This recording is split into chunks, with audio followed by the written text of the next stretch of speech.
What's up, ladies and gentlemen? Welcome back for another Game of Thrones Season 8 video. Before I get started, I want to announce the final two winners of my Game of Thrones series giveaway. Many of you have entered the giveaway, but now only 2 more people can win, and those winners are Bobby Singer and Gary Hawkins. Congratulations, Bobby and Gary. Just make sure you private message me on here, or you can send me an email and let me know which season you want. I have to thank everyone for participating, and if you didn't win something this time, don't worry because I will announce a new giveaway in my next video. I haven't decided what it will be yet, but I'll think of something cool before I record the next one. But let's get into today's topic, and I'm gonna have to warn all of you before I get started. I am about to read to you something that I don't know where the hell it came from, and I have no idea how legitimate it is. If you do end up turning off the video after I read the first sentence, then I completely understand. But this may entertain some of you in another way that probably wasn't intended.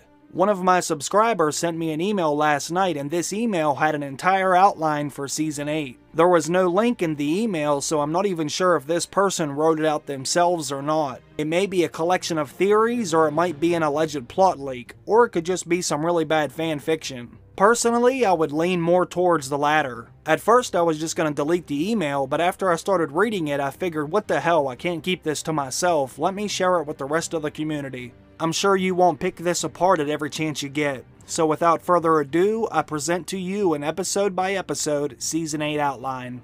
Season 8 Episode 1. Tormund and Beric return to Winterfell and inform Sansa the wall has collapsed, and that Viserion is an undead dragon now. Word is then sent to White Harbor where Jon and Dany are based, and to King's Landing. The undead army marches south along the east coast. Sansa sends word to the other houses to prepare defenses, burn their dead, equip dragonglass weapons, and possibly return to Winterfell for a final fight/defense. A month or so passes, and the last hearth is overrun by the Night King's army.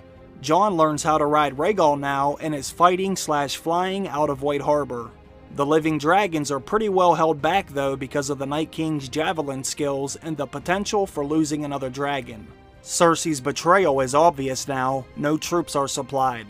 Theon and his small crew are sailing east after Euron. Jaime arrives in Winterfell. At first he is brought before Sansa and is threatened with death. Brienne vouches for Jaime and urges Sansa to take him at his word. Jaime and Brienne join forces and will be part of the main army. They will do some major work/fighting with their Valyrian steel. Jaime also offers his commander battlefield knowledge. Meanwhile, in White Harbor, Dany tells Tyrion that she is in love with Jon Snow and may be pregnant with his child. Tyrion then manipulates Varys into suggesting to Jon and Dany that going and trying one last time to issue a pact with Cersei directly might work. With Viserion now fighting for the Night King, they will need every bit of resources they can get. Jon insists that he should be the one to go alone and do this. Jon flies south on Rhaegal to meet with Cersei. Cersei seems open and receptive at first. Likely mentions a comment about how she has heard that Dany is pregnant and that she understands the importance of new life more than ever, as she is pregnant as well. Cersei thanks Jon for meeting her and also thanks him for making things so easy for her. Jon and Rhaegal are then both killed. Foreshadowing for this when Tyrion noted how easily Jon handed over his weapons to Dany's army. It was also mentioned multiple times that if he was Jon's hand, he would have advised against it. Jon keeps the Stark blood tradition of traveling south to King's Landing and being killed. Tyrion, who is a lion, had his heart pierced by Dany loving Jon instead of him. As such, this was the second forging of a dragon/child/sword, and why Rhaegal will die/be broken. It will also be Dany's treason for love. Episode 2. Carhold is overrun by the Night King and the White Walkers. Euron's fleet lands in Essos and they meet with the Golden Company. The two forces are combined and Theon is still at sea, closing in on them. Jon's body is sent to Winterfell to be put into the crypts. Arya is finally reunited with Jon, but he is dead and his heart is stopped. Foreshadowed line this season from Sansa. Tyrion tries to console Dany and advises her that there is another way to reach peace with Cersei/the Lannisters. Dany should marry him, and with their houses bound, then Cersei would be more inclined to help. Tyrion even says that they can claim her child is his and he will raise it as his own. If they are married, the child will still have a rightful claim to the throne and Casterly Rock. Legacy and succession was mentioned this season as well between the two of them. Also, it might prevent Cersei from harming the child, as kinslaying is still theoretically a no-no. Dany rejects Tyrion's proposal, and especially the timing of it, disgusted by him and his actions. Dany may even have Tyrion put into a cell under suspicion of betrayal. All of the characters from White Harbor travel to Winterfell for Jon's funeral, and because the undead horde is drawing ever closer to it. Jon's body is then returned to the Winterfell crypts. With Ned's already there, they are reunited again, which leads to Bran and Sam reveal that Jon is actually Aegon Targaryen and he had the rightful claim to the Iron Throne. They indicate that his child will not be the heir though, as it would be a bastard. Tyrion and Dany will exchange looks. Beric will step forward and indicate that he realizes his purpose now to pass his soul to Jon. In the books, this would be Undead Catelyn. Varys protests loudly. He despises fire magic above all else. He may even try to restrain/attack Beric Dondarrion. Most of the people in attendance are horrified or bothered at the idea of bringing the dead back to life. They are currently in the war with the undead after all, and Beric points out that he was helping them this whole time and he is a Fire White. Davos finally reveals that Jon has already been revived once before and was fully committed to stopping the Night King. Daenerys commands Beric to bring him back. Beric performs the kiss and Jon is back again. Dany is at first hesitant but eventually overjoyed. Tyrion is pissed off and Varys is horrified. Jon is made aware of his lineage and a dragon, Targaryen, has been awoken from stone, the crypt, by Azor Ahai, Dany's command. Episode 3. Dany mentions that was the final straw and she will make sure to execute Cersei as soon as possible. Daenerys has Varys executed as she believes it was his idea to send Jon to meet with Cersei in the first place, and he was the one person protesting Jon's resurrection the hardest. Theon's forces land and assault Euron's. A large battle breaks out. Euron's side starts to gain an advantage, but then Melisandre shows up with reinforcements from Volantis. Theon's side is victorious and he is able to rescue Yara. Either Theon or Yara will then make a deal with Mel's forces and they will agree to transport them back to Westeros. Jon and Dany announce that they will try to be married as soon as possible because Jon won't know when and if he will die again during this great war. And he won't want his child to be born a bastard like he thought he was. Dany and Jon's forces unite under Jon as the true king of Westeros. Note, this wedding may be done in secrecy with Sam documenting it for the Citadel. The Dreadfort is overrun by the Night King's army. Word of Euron's defeat reaches Westeros. Cersei is pissed about losing her army, and she makes a comment to Qyburn that there are more than one way to win a war, and she still has plans to win. The episode ends with Jon and Dany happily exchanging vows. Episode 4. Theon, Yara, and Melisandre's crew arrive in Westeros. With the undead closing in on Winterfell, Bran tries to warg into the Night King to prevent his creation, accidentally supplies the Night King with the three-eyed raven warging powers, and is kinda linked to the Night King. The undead reach Winterfell, and the great war between the living and the dead is waged. Jon, Brienne, and Jaime are the main Valyrian Steel squad on the ground fighting. The Hound, Gendry, Tormund, Beric, Grey Worm, Meera, and Jorah are all fighting as well. Dany is keeping herself and Drogon as safe from the fighting as they can. If she and Drogon fall and or join the undead, then they are really screwed. Dany might go and fight regardless. Sansa and Bran try to form the best defense possible. Bran is providing all the best details he can through Raven warging, and Sansa is commanding the army accordingly. Grey Worm will be killed and or turned into a White Walker. The White Walker/Night King will resurrect the Stark corpses in Winterfell. Arya will help defend Bran and Sansa from the undead, and Theon, Yara, and Melisandre's crew will arrive to join the fight. At one point, the Seven will all be fighting together against the undead. Jon as the father, Dany as the mother, Jaime as the warrior, Gendry as the smith, Brienne as the maid, Melisandre as the crone, and Arya as the stranger. During the big fight, the Night King will spot Jon on the ground and he will land to fight him face to face. The Night King will fight Jon one-on-one, and Jon will be mortally wounded, and Ghost will die in the fight as well. As the Night King is over top of Jon, relishing his victory, Jaime will charge him. Viserion will spot Jaime and engulf him in a blue flame, almost scene for scene the same as when Jaime charged Dany with Drogon. Jaime will not jump out of the way this time. Instead, he will burst through the flames and kill the Night King. Jaime will burn to ash, and all that will be left will be his flaming golden hand and his broken Valyrian steel sword. It was one half of ice after all. This will complete Jaime's prophecy of being the last man and the King Slayer. The undead will all perish and everyone will be relieved. Brienne will look over top of Jaime's ash and say something like, "I swore an oath to protect him," may even hold him as his body decays to ash. He did want to die in the arms of the woman he loved after all. Everyone will rush over to Jon as he has his last few breaths. Jon will pass Longclaw back to Jorah and tell him to protect Dany and his baby. Jorah will promise to do so. There will be a great celebration as the fight with the undead is over. However, everyone will be sad that so many, Jon, Jaime, and Grey Worm, are gone. Episode 5. Cersei will receive news of Jaime's death and be heartbroken. Everyone will be mad at Cersei for her betrayal, and Dany will be super pissed that Cersei has tried to take everything from her/kill Jon. The army heads for King's Landing, but Jon is left behind in Winterfell. Sansa will command the ground forces and Dany will attack by air.